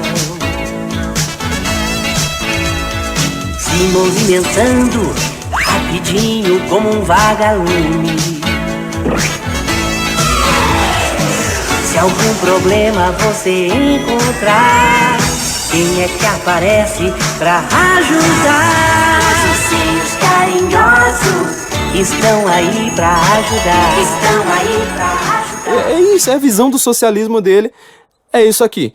E bom, enfim, isso só pra acompanhar uma família e só sim o Gulag. Quer dizer, na hora que você vai ver o Alexander Solzhenitsyn falando do Gulag, eu vou só comentar como é que ele começa o livro, a primeira página do livro, porque assim, é uma das páginas que é uma espécie assim de resumo, sei lá, sensorial. a respeito desse livro, mas é pra você ver como é que é a história do Gulag, que ele vai lá, tá dando risada. Esse cara tá dando risada de genocídio, entendeu? Esse cara, ele dá risada de genocídio. Sei lá, não consigo conceber quem consegue dar risada de tanta morte assim. Olha o que ele tem a falar a respeito do trabalho escravo, ó. E teve gulag, e teve galera sendo presa e trabalhando forçadamente também. Teve perseguição, teve tudo isso. Tá, e teve campos de concentração no sentido de extermínio? Teve. Stalin matou mais que Hitler. Cadê o... Não, tendo em vista que o Stalin matou Você entendeu? o alemão, né? Agora vamos ouvir, ó. O Solzhenitsyn, no arquipélago Gulag, ele tá descrevendo o Gulag de Kolyma. Aliás, o Orlando Figes, ele também tem a parte final do livro dele, fala bastante a respeito de Kolyma. Esqueci que ele também fala de Gulag. Mas ele tá lá descrevendo um Gulag que é no norte da Sibéria. Quer dizer, é um lugar, assim, extremamente ermo. Essa primeira página não vai dizer isso, você vai descobrir isso mais pro meio do livro, ou você descobre mais até através do Orlando Figes, mas enfim, é o cenário que o Solzhenitsyn está descrevendo na primeira página do arquipélago Gulag, que era pra você ter uma ideia, era tão ermo que era uma prisão que não tinha cerca ao redor. Porque, assim, fala, quer fugir? Bia Vontes, não dava pra você fugir. No inverno, a temperatura ali ficava, às vezes, abaixo de 40 graus. Eu não sei se você consegue conceber o frio que é isso. E sem aquecimento muito bom dentro do Gulag, viu, gente? Do Gulag, aliás. E no verão, tinha tanto mosquito que você não podia abrir a boca. Você vê que lugar agradável que era esse. Só que descobriram que lá tinha grandes reservas de níquel. Então, pra Segunda Guerra, pra tudo aquilo que o Stalin tava fazendo, que ele acha... Ele tá dando risada, esse verme. Tá dando risadinha ali, falando... não, era gente... Enfim, né? O Stalin precisava disso pra fazer armas, pra fazer, sobretudo, munição pra guerra. Então, o que ele faz? Ele pega todos os engenheiros... o pessoal da ciência, sabe? Que era dissidente, ou seja, tipo, esse cara falou mal do Stalin, põe na prisão. Esse cara aqui, de uma vez, ele já deu uma risadinha lendo põe na prisão. Só que só gente inteligente, esse lugar só tinha gente inteligente. Então eram cientistas, estavam nesse lugar, e eles começam a investigar o subterrâneo. De repente, no subterrâneo, só engenheiro, gente das ciências mesmo, eles descobrem um rio congelado. Estão lá, dando uma explorada no rio congelado, e eles percebem que numa parte ali do gelo tinha animais, provavelmente ali com mais de, provavelmente uns 10 mil anos. Tinha uns animais assim, peixinhos, salamandras, não dava pra entender direito o que era. Era a principal revista de ciência da União Soviética que relata isso. Eles não tiveram dúvida, gente, eles quebraram o vidro, viram os animais ali, aqueles animais pré-históricos, quebraram o vidro e comeram os animais with relish, né, como tá na minha edição em inglês. Quer dizer, com prazer, falando, nossa, finalmente encontrei comida. Isso é o Gulag. O Gulag, que foi a base da economia soviética, porque sem o Gulag não teria níquel para você fazer arma, para você mandar os russos lutarem contra os nazistas. E a artimanha do Stalin, pra você ter uma ideia, quando os nazistas deixaram Minas ali na Ucrânia, na Polônia, foi pegar todo mundo que tinha má disciplina ou que tinha algum problema ideológico com a revolução e falar assim, você vai marchar na frente, sabe por quê? Porque ele pisa na mina e explode, quer dizer, antes de encontrar um único nazista, provavelmente quase 10 milhões de russos morreram só pela estratégia do Stalin, sem entrar na guerra, entendeu? Mas você acha que esse cara leu uma coisa dessa? Você acha que esse cara, ele vai estudar, vai ensinar comunismo pras crianças? Comunismo, ele fala, comunismo, defendendo Stalin num podcast, porque, eu tenho tempo livre, não sei mais o quê, pra depois falar que não tem doutrinação, entendeu? Isso aqui, vocês estão ouvindo, não sou eu, isso aqui é a gente num podcast. Isso, baseado em filminho de Hollywood. Falando, o problema é só o nazismo, não, o socialismo é lindo, o socialismo, nossa, tem mais criança morrendo aí de desnutrição, então precisamos acabar com o capitalismo. Aí você pergunta, mas que país que tem desnutrição, que tem liberdade econômica alta lá no índice da Heritage? Não tem nenhum, Não tem nenhum. Quem morre é justamente quem não tá em país capitalista. No Zimbábue, que fez reforma agrária, expulsou os brancos. Na Venezuela, tem gente lá fugindo pro Brasil, buscando comida. Não tem nenhum. Então você vê a confusão conceitual. Você vê como essas pessoas são distorcidas. Conversar com um nazista é melhor do que conversar com esse tipo de verme. Pra quem reclamar que falta livro, vai tomar no cu. É isso, então, que é um conhecimento acadêmico. Isso aí é consenso. Eu iria dedicar esse episódio aqui ao casal do Coisa de Nerd, porque eles não me responderam, óbvio, né? Mas eu falei assim, eu tô respondendo super na boa. Eu acho que eles são pessoas que estão realmente dispostas a aprender, pelo menos pelo vídeo que eles mandaram em resposta ao Nando. Eu não conheço eles, mas assim, foi bastante bacana. É o recado que eu sempre deixo pra direita. A direita anda muito chata. Ela não pode ser amargurada, ela não pode... Inclusive, na hora que você demonstra seu valor, é justamente na hora que você vê, assim, a pior pessoa possível. Não é o caso desse casal. Eu tava pensando até, por exemplo, naquela professora que foi espancada por um aluno, e ela mesma defendia espancar, tipo, foi lá na Rádio Gaúcha defender que tacar ovo em político é revolução. Mas... E ela postou no Facebook dela antes que, tipo, algumas pessoas estão merecendo olho roxo. Quem acabou com o olho roxo foi justamente ela própria, com aluno sem disciplina.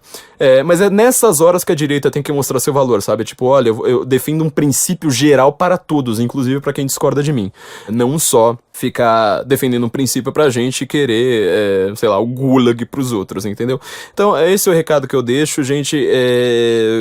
Casalzinho lá ainda não me respondeu, mas, sei lá, dou meu voto de confiança de que eles sejam pessoas querendo aprender. Deixa que eu tava falando do meu curso de linguística, né? Entrem lá no Instituto Borborema, curso Infowar, linguagem e política. Tem lá meu curso a respeito. Eu tô explicando o que é linguística, para quem não sabe o que é essa ciência, a ciência da língua, e por que ela é tão influente pra política, muito mais que a ciência, por exemplo, de uma linguagem, da filosofia da linguagem.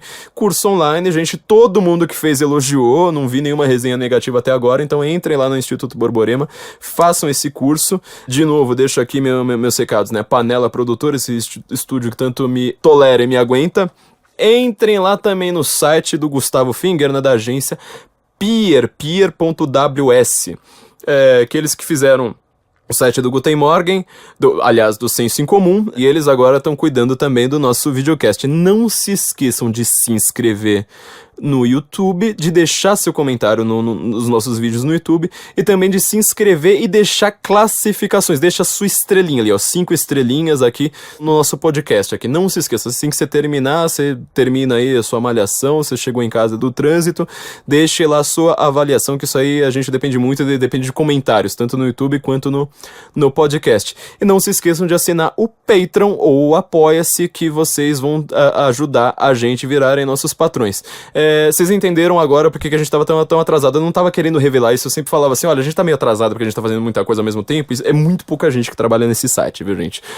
Tô deixando, algumas pessoas aí vão agora cuidar de responder, sei lá, as mensagens que deixam, vou tentar não cuidar disso sozinho, mas é muita coisa que basicamente eu faço, sei lá, o pessoal aqui da Panela, o pessoal da Peer, né, o Felipe, o Davi, o Gustavo lá da Peer, que fazemos quase o site inteiro sozinhos. Então, e mais o pessoal que escreve pra gente, né? Então tá sendo bastante complicado. Eu não queria revelar porquê, mas é por conta disso que a gente teve tanto atraso, mas a gente vai voltar a criar conteúdos exclusivos aí pro Patreon e pro Apoia-se, depois agora de ter conseguido finalmente colocar tudo isso no ar. E logo, obviamente, o Guten Morgen também vai estar no ar. Eu não sabia do tamanho da logística para conseguir fazer isso. Então não se esqueçam, ó, gente, tem o curso de linguística do Instituto Borborema, curso Infowar, entre no site da Panela, entre no site da Peer, se inscrevam tanto no podcast quanto no YouTube, deixem seus comentários, deixem suas avaliações, acessem lá o site e por favor, que a gente pede, nos financiem pelo Patreon, pelo Apoia-se, vocês logo serão muito bem recompensados. Guten Morgen, Brasília. Across the ocean,